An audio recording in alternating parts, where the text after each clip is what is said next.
मित्रों, संभवतः अब हम जुड़ गए हैं और देरी से के लिए मैं माफ़ी चाहूँगा। यदि कुछ साथी जुड़े हों तो कृपया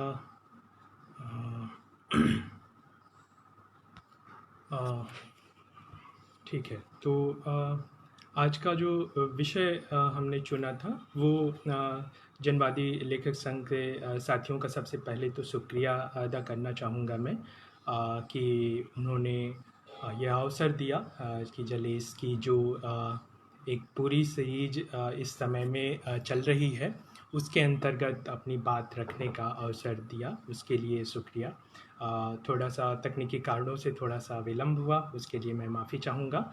और ये जो विषय है मैंने आज जो आज बात रखने के लिए अपना लिया है वो है इलाहाबाद का बौद्धिक परिवेश, साहित्यिक संस्थाएं और पुस्तकालय के संदर्भ में, जिसमें जैसा कि मैंने पहले भी अपने फेसबुक पोस्ट पर भी जिक्र किया था कि मैं इसमें आज के इस व्याख्यान में जो इलाहाबाद की साहित्यिक संस्थाएं थीं, जैसे हिंदी साहित्य सम्मेलन हो या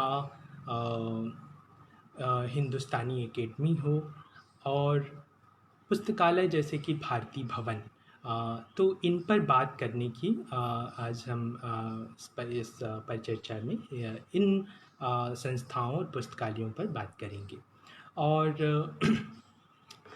इसमें मेरी जो कोशिश होगी वो ये होगी कि मैं इस व्याख्यान में जो हमारे इन संस्थाओं की बात करते हुए मैं इनकी जो एक ऐतिहासिक पृष्ठभूमि है या किस संदर्भ में ये पुस्तकालय, ये संस्थाएं बनी, इनके पीछे कौन से लोग सक्रिय थे, क्या कौन से समूह सक्रिय थे, इनके बारे में भी हम चर्चा करें।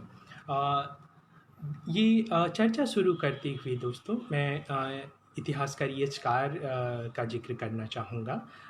ई एच कार जिन्होंने 60 के दशक में इतिहास क्या है पुस्तक लिखी थी और इतिहास को परिभाषित करते हुए ई एच कार ने उसमें कहा था कि इतिहासकार और उसके तथ्यों के बीच अनवरत चलने वाली क्रिया प्रतिक्रिया है और अतीत और वर्तमान के बीच अंतहीन संवाद है।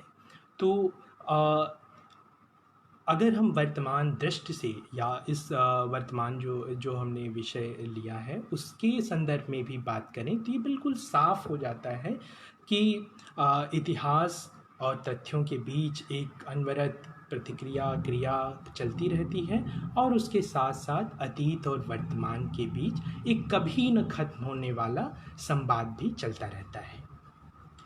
इलाहाबाद की बात शुरू करते हुए मैं शेख इमाम बख्श नासिक की याद दिलाना चाहूँगा। इमाम बख्श नासिक जो 18वीं सदी के आखिरी वर्षों दशकों से लेकर और 19वीं सदी के पूर्वार्ध तक एक उर्दू के बड़े शायर, वो जिन्होंने फिरंगी महाल से पढ़ाई की थी फ़ारसी की, और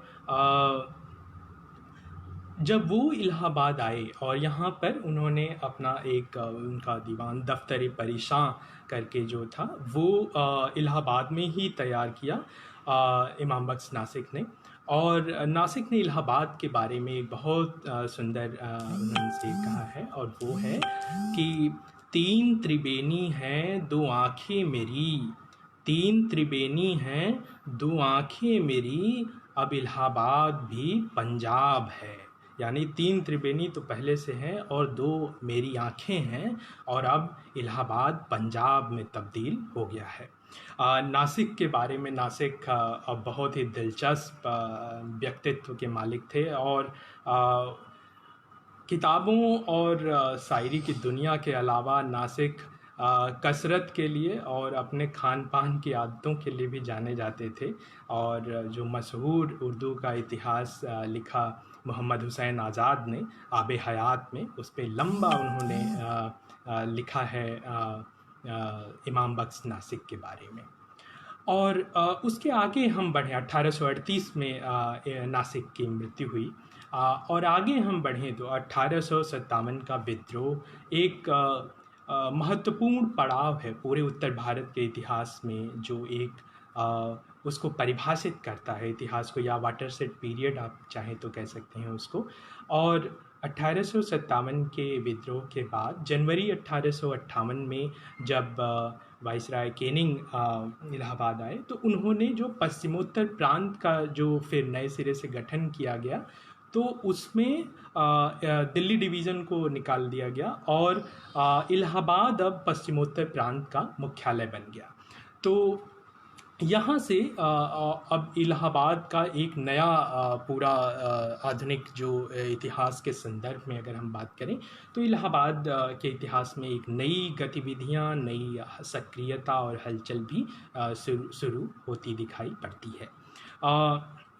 अगले दशक में अगर हम देखें तो इलाहाबाद हाई कोर्ट की स्थापना होती है 1866 में।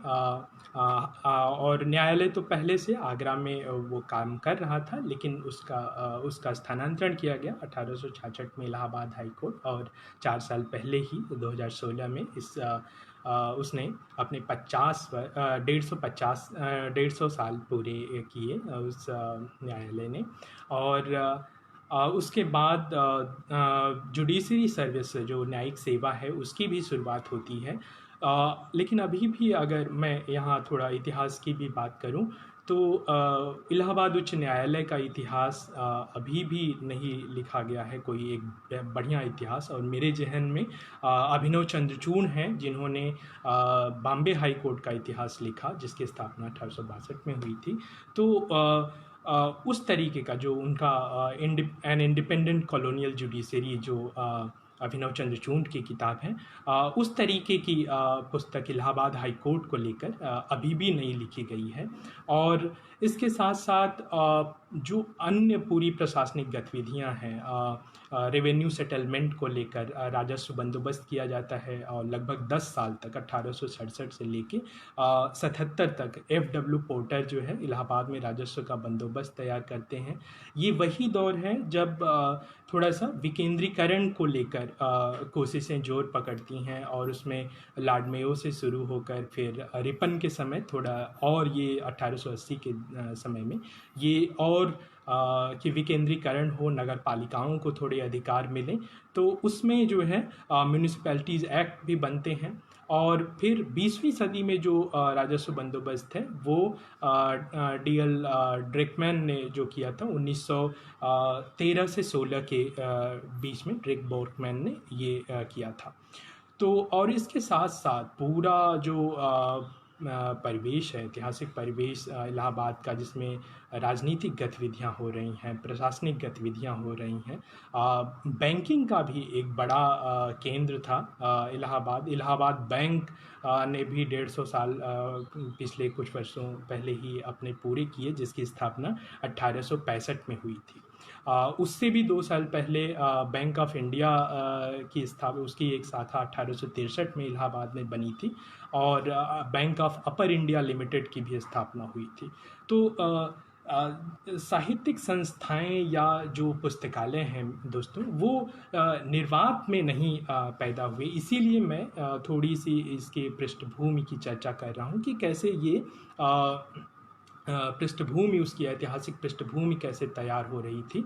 और इसमें हम देखें तो 80 के दशक से राजनीतिक गतिविधियां भी काफ़ी तेज़ हो रही थीं। और इसमें आप देखें कि 1885 में भारतीय राष्ट्रीय कांग्रेस की स्थापना हो चुकी थी, और उसका चौथा अधिवेशन इलाहाबाद में होता है।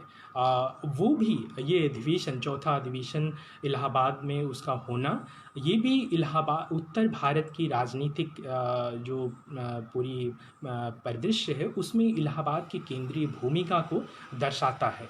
क्योंकि जो पहले के जो 3 अधिवेशन हुए, वो 3 प्रेसिडेंसियों में हुए, बम्बई, मद्रास, कलकत्ता, और उसके बाद जो अधिवेशन होता है वो इलाहाबाद में, जिसकी अध्यक्षता की थी जॉर्ज यूल ने, जो कि मुख्यतः व्यापारी थे, स्कॉटिश व्यापारी थे। और उन्होंने वे इंडियन चैम्बर ऑफ कॉमर्स से भी जुड़े हुए थे और कलकत्ता के शेरिफ भी रह चुके थे। और इसके 22 साल बाद इलाहाबाद में फिर से भारतीय राष्ट्रीय कांग्रेस का अधिवेशन होता है 1910 में, और उसकी भी अध्यक्षता विलियम बेडरबर्न ने की थी। तो भारतीय राष्ट्रीय कांग्रेस से भी और जो जुड़ाव है इलाहाबाद का, उसमें मदन मोहन मालवीय जैसे लोग, आगे चलकर मोतीलाल नेहरू जैसे लोग जुड़ते हैं। तो ये भी एक उसकी पृष्ठभूमि है। और 80-90 का जो दशक है वो हिंदी नागरी आंदोलन का भी दशक है। 19वीं सदी के आखिरी वर्ष में मदन मोहन मालवीय 1897 में code character and primary education वो पूरा मेमोरेंडम तैयार करते हैं, एंथनी मैकडोनल्ड का वो दिया जाता है। और उसके बाद जो अदालतों में नागरी लिपि के इस्तेमाल की राह खुलती है। और ये समय गौरक्षणी सभाओं का भी जो उसको लेकर आंदोलन चल रहे थे उसका भी ये समय है।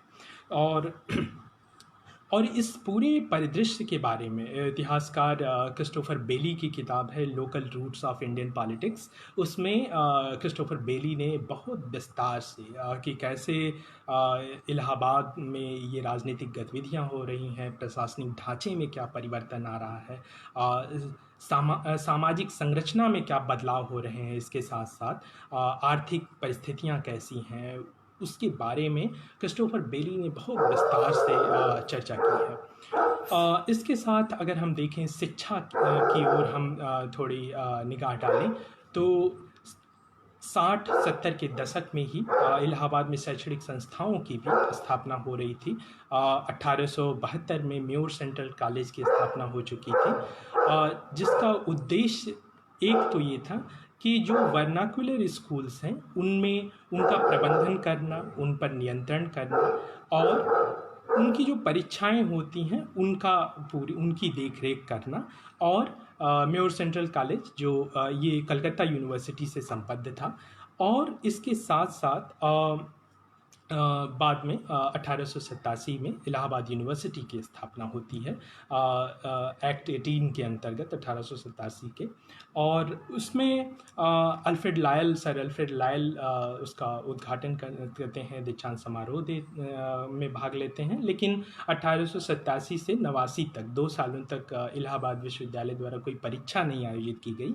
और जहाँ एक और इलाहाबाद विश्वविद्यालय ऑक्सफोर्ड और कैम्ब्रिज विश्वविद्यालय से संबद्ध था, वहीं दूसरी ओर युक्त प्रांत यानी यूनाइटेड प्रोविंसेस और सेंट्रल प्रोविंसेस, मध्य प्रांत, राजपूताना, सेंट्रल इंडिया के जो आर्ट्स के कॉलेजेस थे वो इलाहाबाद यूनिवर्सिटी से संबद्ध थे।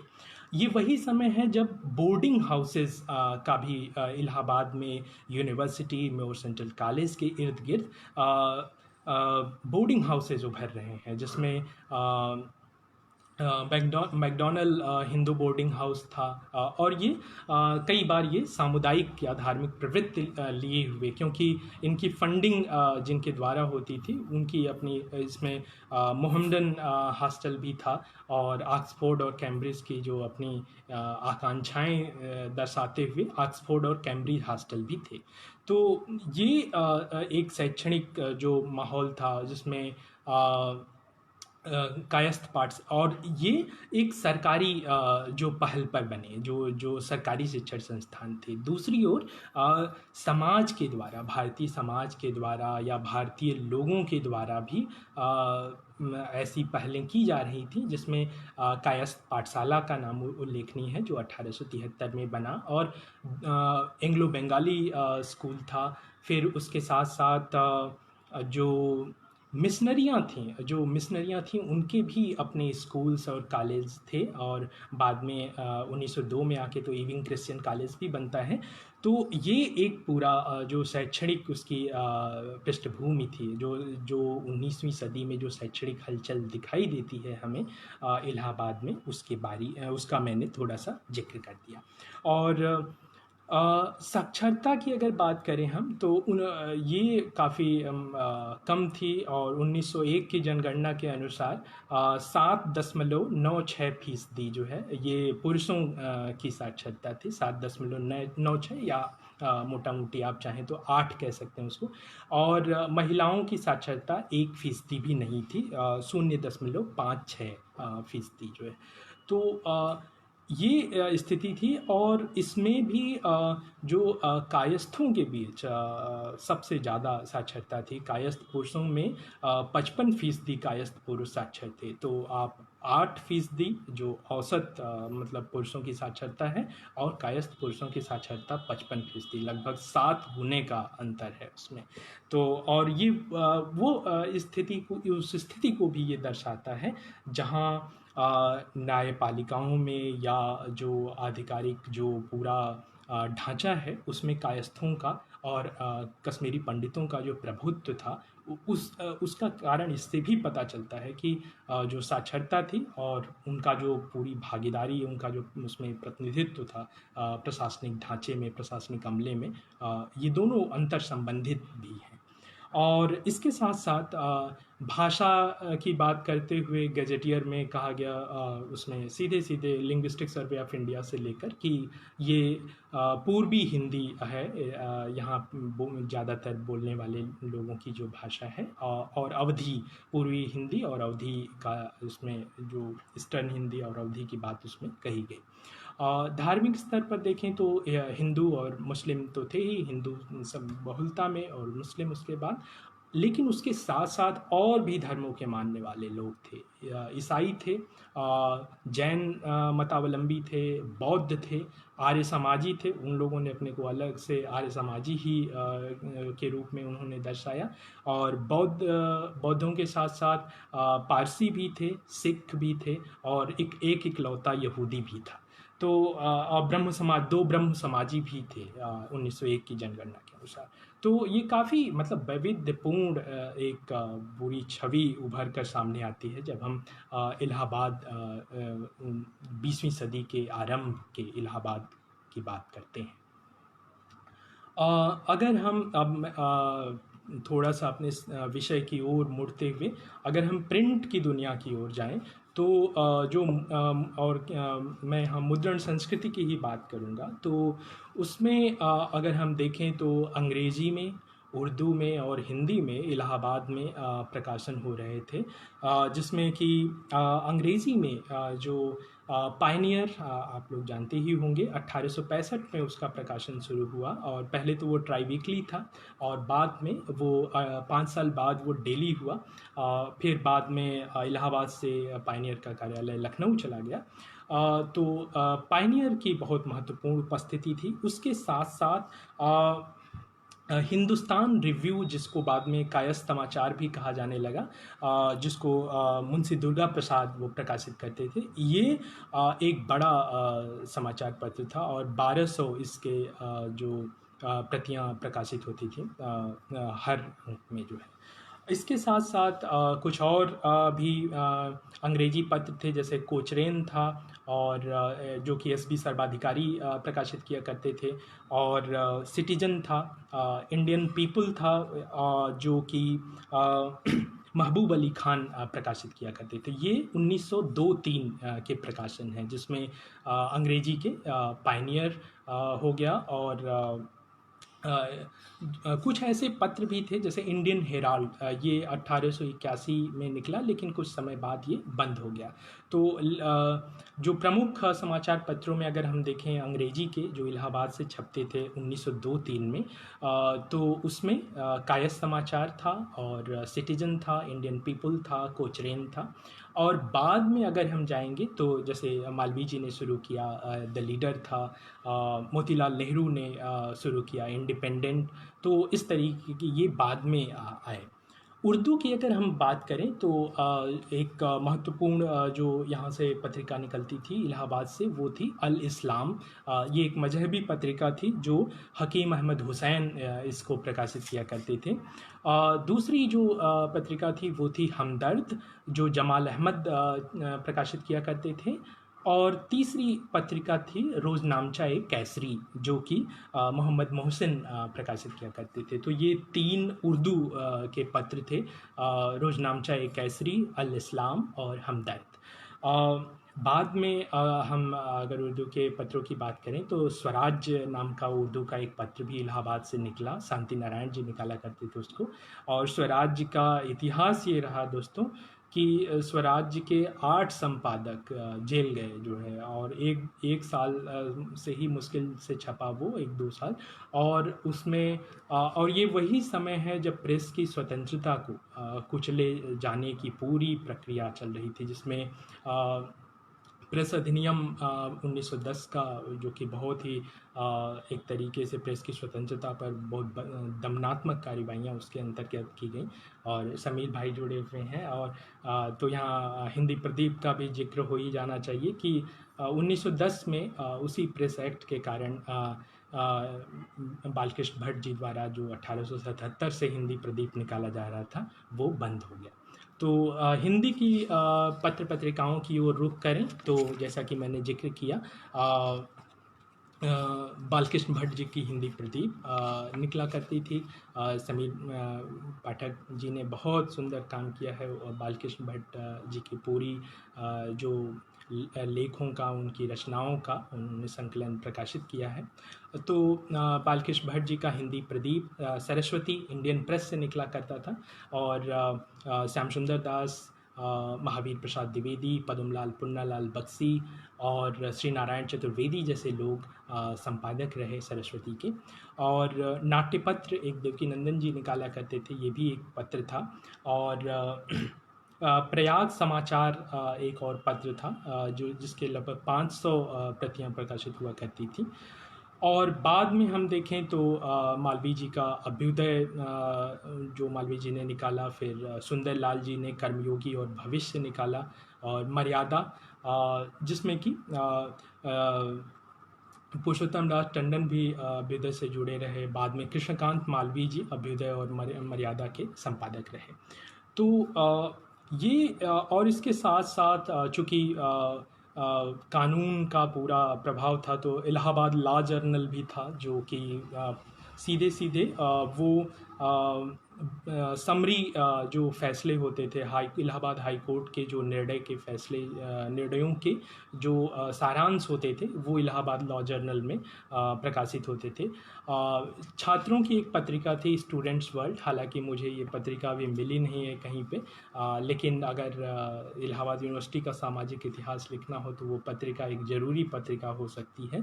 इसके साथ साथ यूपी टाइम्स भी बाद में छपा करता था इलाहाबाद से, और एक 1907 में एक कुछ समय के लिए इलाहाबाद मैगजीन पत्रिका भी छपी।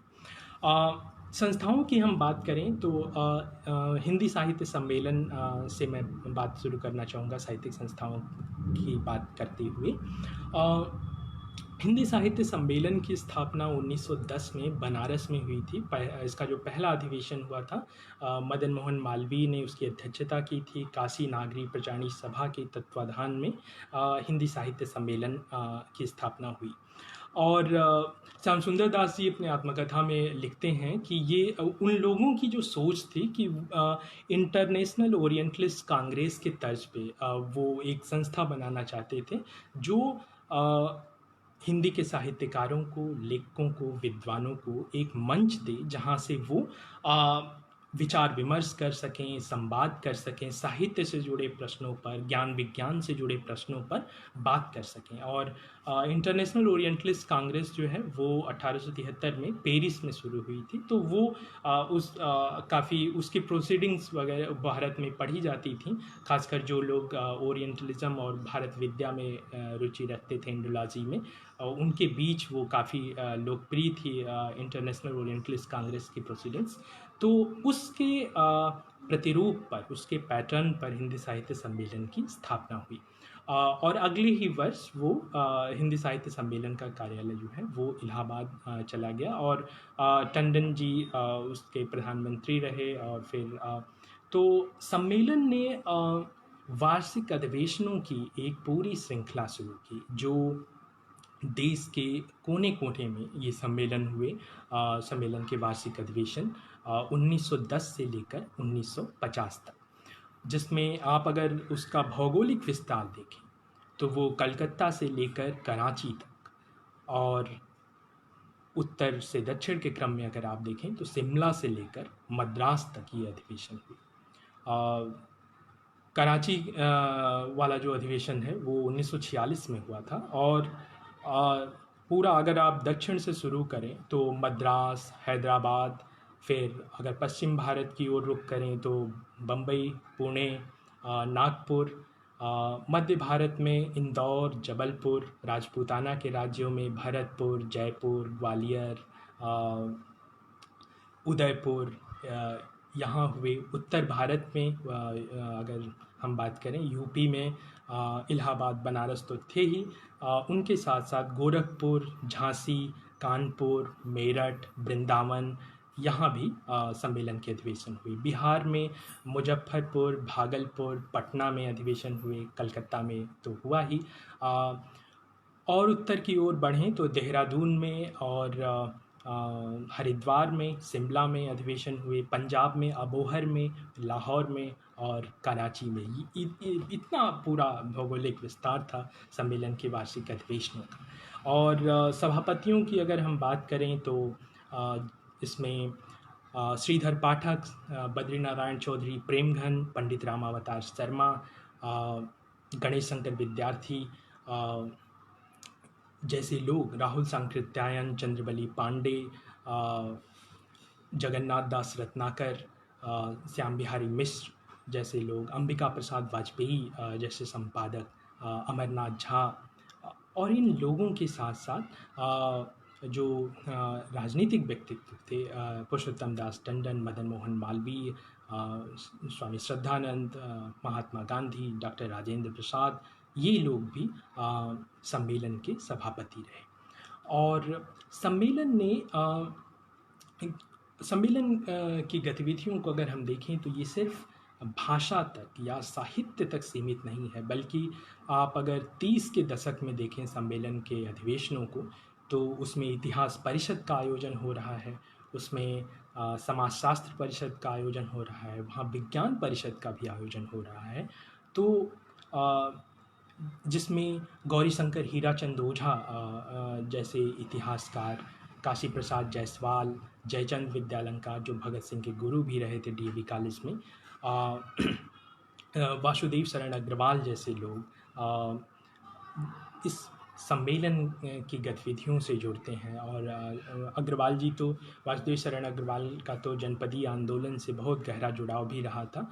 तो ये और इसके साथ साथ सम्मेलन प्रकाशन की गतिविधियों में भी शामिल है। वो पुरानी जो पांडुलिपियां हैं जो मिल रही हैं उनको प्रकाशित कर रहा है, टीकाओं और टिप्पणियों के साथ जो भक्ति काल के जो कवि हैं या जो और पुराने हिंदी के कवि हैं उनकी रचनाओं को प्रकाशित कर रहा है, पुराणों को भी प्रकाशित किया गया उनके हिंदी अनुवाद के साथ साथ। और तो मुद्दा ये है कि हमें जब हम इन संगठनों के, चाहे वो काशी नागरी प्रचारणी सभा हो या हिंदी साहित्य सम्मेलन हो, जब इनकी गतिविधियों की हम बात करें तो हमें ये ध्यान देना चाहिए कि ये सिर्फ भाषा की बहसों तक या हिंदी उर्दू के विवाद तक सीमित नहीं थे। ये संस्थाएं या ये जो साहित्यिक जो संस्थाएं थीं, वो उनका पूरा जो ज्ञान के उत्पादन में जो उनकी भूमिका है, अगर हम उनको समग्रता से उनका इतिहास लिखने की कोशिश करें तो ये ज़रूरी है कि ये ज़रूरी हो जाता है कि हम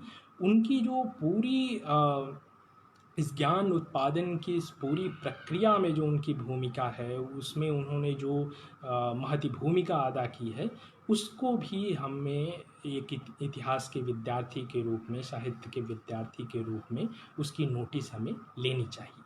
और विज्ञान परिषद जो ये हिंदी साहित्य सम्मेलन के अंतर्गत उसके झांसी अधिवेशन से 1932 से शुरू हुआ, उसमें हीरालाल खन्ना जैसे वैज्ञानिक, गणितज्ञ और रामदास गौड़, फूलदेव सहाय वर्मा, सत्यप्रकाश, गोरख प्रसाद, कविराज प्रताप सिंह, जगन्नाथ प्रसाद शुक्ल और भास्कर गोविंद घाणेकर जो कि बीएचयू में आयुर्वेद के शिक्षक थे, उन लोगों ने विज्ञान परिषद में भाग लिया। और यहीं से मैं एक और विज्ञान परिषद की याद दिला देना चाहता हूँ, जो कि 1913 में बनी थी इलाहाबाद में, और जिसके संस्थापक इलाहाबाद यूनिवर्सिटी के 4 अध्यापक थे। गंगानाथ झा, जो कि संस्कृत के अध्यापक थे, हमीदुद्दीन, जो अरबी के अध्यापक थे, और रामदास गौड़, जो कि रसायन शास्त्र के अध्यापक थे, और शालिग्राम वर्मा जी, जो कि भौतिकी के अध्यापक थे। तो इन 4 अलग-अलग विषयों से ताल्लुक़ रखने वाले विद्वानों ने इलाहाबाद में विज्ञान परिषद की स्थापना की थी, जिसका उद्देश्य ये था कि हिंदी का जो पूरा क्षेत्र है, उसमें विज्ञान से जुड़ी हुई जो पुस्तकें हैं, उनके लेखन को बढ़ावा देना, उनके प्रचार प्रसार को बढ़ावा देना, और मौलिक पुस्तकों का लेखन, तकनीकी शब्दावली का निर्माण, वैज्ञानिक शब्दावली का निर्माण, और औद्योगिक प्रशिक्षण को बढ़ावा देना, और विज्ञान में आम लोगों की रुचि कैसे जगाई जाए, ये उनके चिंता का एक महत्वपूर्ण विषय रहा था कि कैसे आम लोगों की रुचि विज्ञान में पैदा की जाए। और विज्ञान परिषद ने एक पत्रिका भी निकाली थी, विज्ञान का उसका नाम था। तो और दिलचस्प बात है कि जो पहला अंक निकला विज्ञान का, वो उसके संपादक श्रीधर पाठक हुआ करते थे। तो बाद में और जो रामदास गौड़ जैसे लोग, और विज्ञान परिषद ने विज्ञान प्रवेशिकाएं भी प्रकाशित की, जो साइंस प्राइमर हुआ करते थे, तो स्कूली बच्चों के लिए। और रामदास गौड़ ने तो विज्ञान हस्तामलक जैसा एक पूरा मोटा जो पुस्तक जो है हिंदी में लिखा। उसी तरीके से जो और भी विद्वान थे, भास्कर गोविंद घाड़ेकर, जो कि बीएचयू में आयुर्वेद के अध्यापक थे, उन्होंने जीवाणु विज्ञान पर, बैक्टीरियोलॉजी पर हिंदी में किताब लिखी थी। और जबकि वे मराठी मूल के थे, लेकिन उन्होंने संक्षिप्त जीवाणु विज्ञान करके किताब लिखी, और उसके साथ साथ उन्होंने जो मूत्र रोग पर, रक्त संबंधी जो व्याधियां हैं, उन पर हिंदी में किताबें लिखी। तो ये एक विज्ञान परिषद की बात हो गई। दूसरा, इसी क्रम में अगर हम देखें तो हिंदुस्तानी एकेडमी का जिक्र आता है।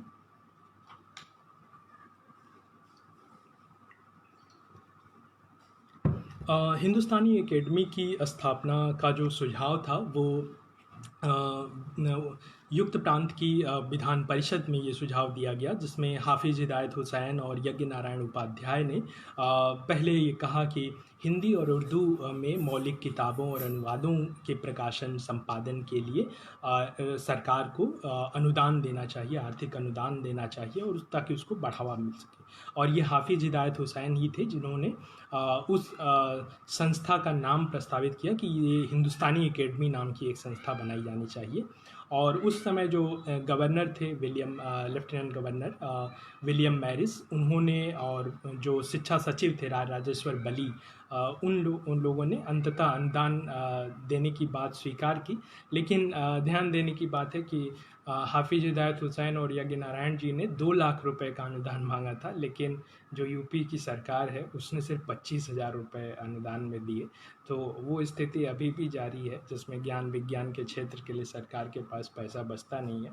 तो 25,000 रुपये से बहुत कम था वो रकम, लेकिन फिर भी वो शुरुआत हुई, और हिंदुस्तानी एकेडमी ने व्याख्यानमालाएं आयोजित की, जिसमें गंगानाथ झा, गौरीशंकर हीराचंद ओझा, जाकिर हुसैन, सैयद सुलेमान नदवी, इनके डॉक्टर ताराचंद, इनके व्याख्यान, भगवान दास, इनके व्याख्यान आयोजित हुए, जिसमें से एक व्याख्यान पद्म सिंह शर्मा ने दिया था, जो 1931 में। और हालांकि वो जो व्याख्यान था, वो उनके जीते जी प्रकाशित नहीं हो सका, उनके मरणोपरांत ही वो हिंदी, उर्दू और हिंदुस्तानी शीर्षक से वो किताब आज भी वो प्रकाशित है। और तो हिंदुस्तानी एकेडमी ने व्याख्यानों की पूरी श्रृंखला आयोजित की, और इसके साथ साथ हिंदुस्तानी पत्रिका भी निकाली गई 1931 से, जो कि 2 भाषाओं में, हिंदी और उर्दू में निकाली जाती थी। हिंदी में जिसका संपादन रामचंद्र टंडन जी किया करते थे, और उर्दू में मौलवी सईद अंसारी जो है, उसके संपादक थे हिंदुस्तानी के। और तो ये हिंदुस्तानी एकेडमी, विज्ञान परिषद, हिंदी साहित्य सम्मेलन, ये संस्थाएं पूरी उस जो इलाहाबाद का जो बौद्धिक परिवेश है उसकी निर्मिति में भी वो बड़ी भूमिका अदा कर रही थी। और इसके साथ साथ पुस्तकालयों की अगर हम बात करें तो 1864 में इलाहाबाद का जो सबसे पुराना जो पब्लिक लाइब्रेरी है, Thornhill and main memorial library, जो कि अभी आज़ाद पार्क में है वो लाइब्रेरी। और ये 1864 में ये दोनों ही लोग, थॉर्नहिल और मेन, ये दोनों ही लोग इलाहाबाद में कमिश्नर रहे थे और उन्हीं के स्मारक में वो लाइब्रेरी बनाई गई। और एक स्कॉटिश पूरे स्थापत्य के ढांचे के मुताबिक वो लाइब्रेरी है और उसका ढांचा। और इसके साथ साथ 1864 में थॉर्नहिल मेन लाइब्रेरी बनी। उसके 25 साल बाद भारतीय भवन की स्थापना होती है 1889 में, जिसमें सबसे बड़ा जो योगदान था वो ब्रजमोहन भल्ला का था। उन्होंने अपनी पूरी संपत्ति इस लाइब्रेरी को दे दी।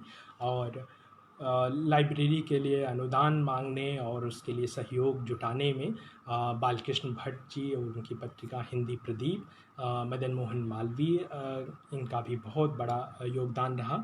राय रामचरण दास ने भी आर्थिक अनुदान दिया। और इसके साथ साथ जो गवर्नमेंट कॉलेज में अध्यापक थे, संस्कृत के अध्यापक जय गोविंद मालवीय, उन्होंने अपना उनका अपना निजी संग्रह था पुस्तकों का, वो उन्होंने भारतीय भवन को दे दिया। भारतीय भवन राजनीतिक गतिविधियों का और क्रांतिकारी आंदोलनों का भी एक प्रमुख केंद्र था। और बनारस के संदर्भ में ये बात जो है कारमाइकल लाइब्रेरी पर भी लागू होती है, जो क्रांतिकारियों के मिलने जुलने का और उनके द्वारा जो है सूचनाओं के प्रचार प्रसार का वो एक अड्डा हुआ करता था, बनारस का कारमाइकल लाइब्रेरी। उसी तरीके से इलाहाबाद में भारतीय भवन लाइब्रेरी भी वो राष्ट्रवादी गतिविधियों का, राष्ट्रीय आंदोलन की पूरी जो सक्रियता है उसका भी वो एक प्रमुख केंद्र हुआ करता था। इसके साथ साथ कायस्थ पाठशाला की हमने बात की थी, तो कायस्थ पाठशाला के कुछ विद्यार्थियों ने रामबाग में विद्या मंडल पुस्तकालय बनाया था। और विद्या मंडल जो है वो एक विद्या नाम की पत्रिका भी वो लोग छापते थे।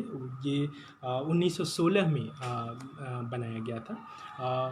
तो विद्यार्थियों द्वारा भी रुचि लेकर, और अगर हम हिंदी की एक और गौरवमयी संस्था की याद करें तो वो भी क्वींस कॉलेज, जो बनारस की काशी नागरी प्रचारणी सभा है, तो क्वींस कॉलेज के छात्रों द्वारा, और श्याम सुंदर दास जी, राम नारायण मिश्र, शिव कुमार सिंह जी, ये लोग उस समय क्वींस कॉलेज के छात्र ही थे जब इन लोगों ने नागरी प्रचारणी सभा की शुरुआत 1893 में की थी।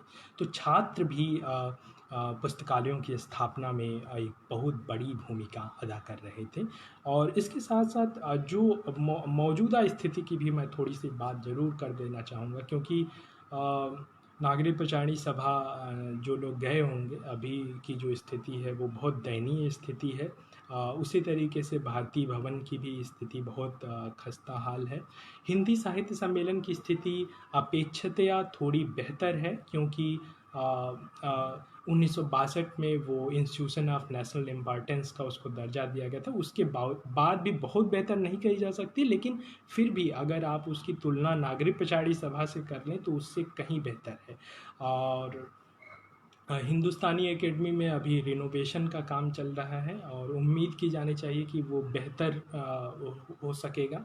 और तो ये एक बहुत बड़ी चुनौती है दोस्तों, कि जब राज्य उपेक्षा की वो मतलब बिल्कुल उपेक्षित दृष्टि से ज्ञान की दुनिया को या पुस्तकालयों को या ऐसी साहित्यिक संस्थाओं को देख रहा हो, और ये संस्थाएं जबकि समाज द्वारा बनाई गई हैं, तो समाज को भी अपनी जिम्मेदारी का वहन करना होगा। समाज को अपनी जिम्मेदारी उठानी पड़ेगी और ये देखना होगा कि ये संस्थाएं जो एक पूरा गौरवशाली इतिहास अपने आप में समेटे हुए हैं, वो कहीं मृत न हो जाएं, या उनका जो पूरा, क्योंकि पुस्तकालय का तो उसका संकलन या उसकी जो और जो पुराने उनके पास फाइलें हैं वो उनका अगर हम संरक्षण या परिवर्धन नहीं कर पाएंगे और डिजिटलीकरण का भी अगर इस्तेमाल किया जाता है तो उसमें भी ध्यान रखना चाहिए कि क्योंकि कुछ जो दस्तावेज़ हैं या कुछ पत्रिकाएं हैं वो इतनी ब्रिटल कंडीशन में हैं, उनकी हालत इतनी ख़राब है कि अगर उनको किसी विशेषज्ञ द्वारा अगर उनका डिजिटलाइजेशन नहीं किया जाता है तो वो डिजिटलीकरण की ही प्रक्रिया में नष्ट हो जाने का खतरा है। तो ये भी एक चुनौती है कि कैसे हम उनका इन पुस्तकालयों को कैसे बचाएं, समाज अपनी क्या भूमिका अदा कर सकता है, और इसके साथ साथ क्या हम अपने जो छात्र हैं, जो विश्वविद्यालय हैं, वो क्या भूमिका अदा कर सकते हैं इन्हें बचाने में। तो ये एक बहुत बड़ी चुनौती है क्योंकि हम सिर्फ अतीत का गुणगान नहीं करते रह सकते हैं उसका कि गौरव हम गाथा गाते रहें और वो उसी के साथ साथ नष्ट होते रहें। और इसी के साथ मैं थोड़ा सा महिलाओं की भागीदारी है तो उस पर भी जिक्र कर देना चाहूँगा। इलाहाबाद क्योंकि बौद्धिक परिवेश में आधी दुनिया को नहीं छोड़ा जा सकता है। तो 1861 में मिशनरी जो स्कूल्स थे उसमें लड़कियों की शिक्षा के लिए जगह बनाई गई। फिर 1863 में गवर्नमेंट स्कूल गर्ल्स के लिए, लड़कियों के लिए खोले गए। 1895 में क्राफ्टवेट गर्ल्स स्कूल बना जो बाद में कॉलेज भी बना, और जहाँ से महादेवी वर्मा और सुभद्रा कुमारी चौहान जैसे लेखिकाओं ने क्राफ्टवेट गर्ल्स स्कूल से पढ़ाई की थी। और पत्रिका बाद में महिला विद्यापीठ भी 1922 में इलाहाबाद में बना। और पत्रिकाओं की अगर हम बात करें तो सबसे पहला जो नाम आता है वो स्त्री दर्पण का है, जो रामेश्वरी नेहरू संपादक थी, जिसकी 1909 में वो निकली पत्रिका। और रामेश्वरी जी कश्मीरी पंडित परिवार से थी, जाहिर है, और लाहौर में उनकी पढ़ाई लिखाई हुई। बृजलाल नेहरू से उनकी जब शादी हुई तब वो इलाहाबाद आई, और उन्होंने महिलाओं को संगठित करने में, राष्ट्रीय आंदोलन में महिलाओं की सक्रियता को बढ़ाने में बहुत बड़ा योगदान रामेश्वरी नेहरू का रहा। उन्होंने प्रयाग महिला समिति की भी स्थापना की थी 1909 में, और प्रयाग महिला समिति ने अगले ही साल 1910 में भारत महिला महामंडल के अंतर्गत एक अखिल भारतीय महिला सम्मेलन का आयोजन किया गया, जिसकी अध्यक्षा सरला देवी चौधरानी थी। और रामेश्वरी जी ने बहुत सारी महिलाओं को जैसे कुलसुम सयानी जो कि रहबर की संपादिका थीं और विमेंस इंडिया एसोसिएशन से जुड़ी रहीं, और नारीवादी आंदोलन में उनका एक बहुत बड़ा नाम है कुलसुम सयानी का। तो कुलसुम सयानी कहा करती थी कि रामेश्वरी जी तो मेरी प्रेरणा स्रोत हैं। रामेश्वरी जी ने न सिर्फ मुझे नारीवादी आंदोलन से जोड़ा, बल्कि क्या इसका महत्व है या महिलाओं की जो एक सॉलिडारिटी है उसको बनाने में क्या भूमिका हो सकती है इस महिला संगठनों की, उसका एहसास कराने में रामेश्वरी जी ने मुझे प्रेरित किया। ये कुलसुम सयानी के वाक्य थे। उनके अलावा अरुणा असफ़ अली को भी अरुणा जी राजनीति में तो पहले से ही सक्रिय थी, लेकिन जो महिला आंदोलन थे या महिला संगठन थे, खासकर जो दिल्ली विमेंस लीग था, उससे जोड़ने में रामेश्वरी जी की बहुत बड़ी भूमिका थी।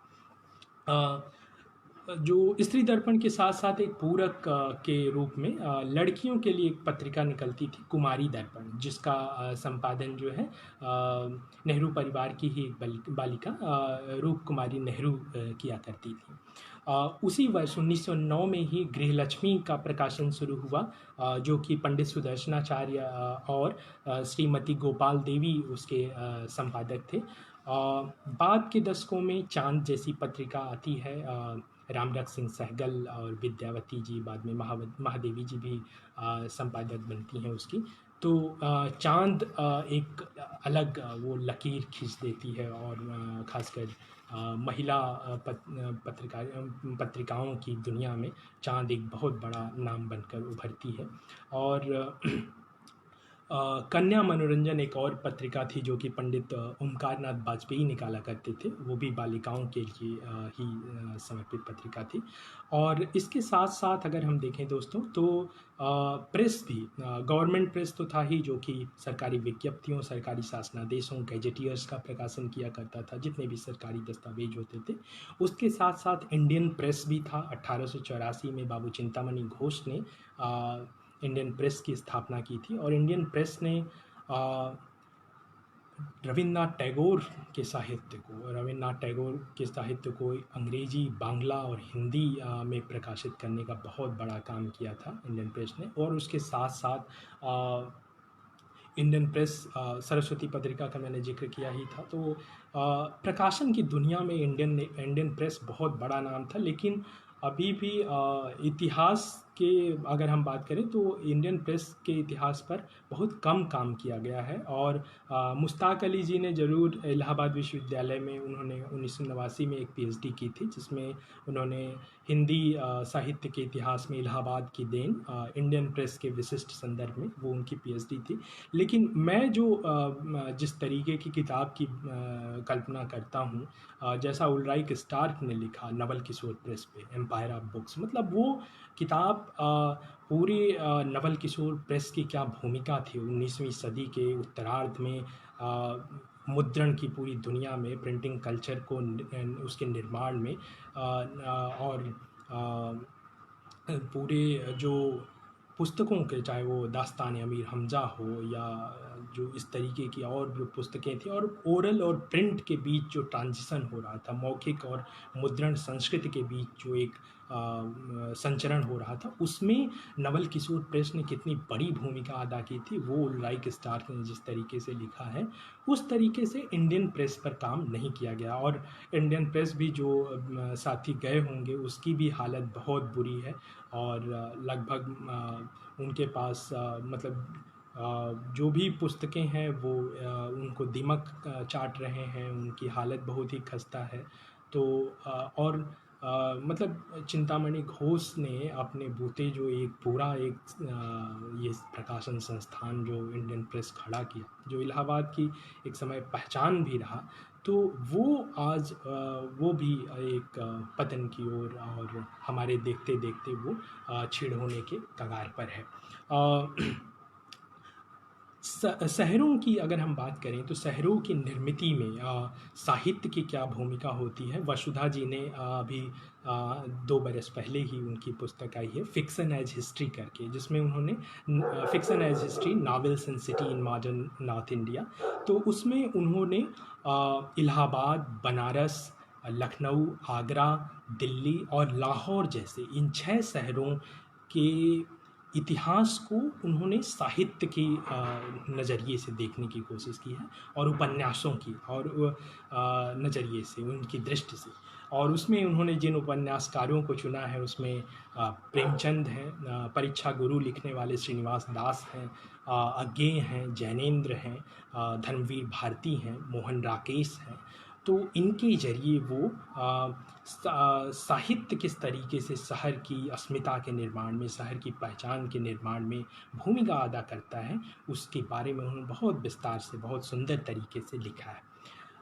काफ़ी हाउस आज़ादी के बाद के दौर में अगर आप देखेंगे तो इंडियन काफ़ी हाउस इलाहाबाद का दरबारी बिल्डिंग के पास, वो भी एक महत्वपूर्ण इदारा है जहाँ ज्ञान की पूरी दुनिया और बौद्धिक परिवेश निर्मित किया जा रहा है। शाही जी के लेखों में भी उसका जिक्र आता है, विजय देव नारायण शाही के। और इरफान और नीलाभ जी ने 2000 में एक इंटरव्यू की श्रृंखला की थी अंतर्राष्ट्रीय विश्वविद्यालय वर्धा के लिए, तो उसमें इलाहाबाद और बनारस के जो साहित्यकारों से जो चर्चाएं हुई हैं, पुराने साहित्यकारों से, अमरकांत जैसे साहित्यकारों के साथ, उसमें ये जिक्र आता है कि काफ़ी हाउस की क्या भूमिका रही थी, और उसका भी इतिहास लिखा जा सकता है दोस्तों। बहुत बेहतरीन और विचारोत्तेजक इतिहास वो हो सकता है, लेकिन अभी भी वो एक संभावना है।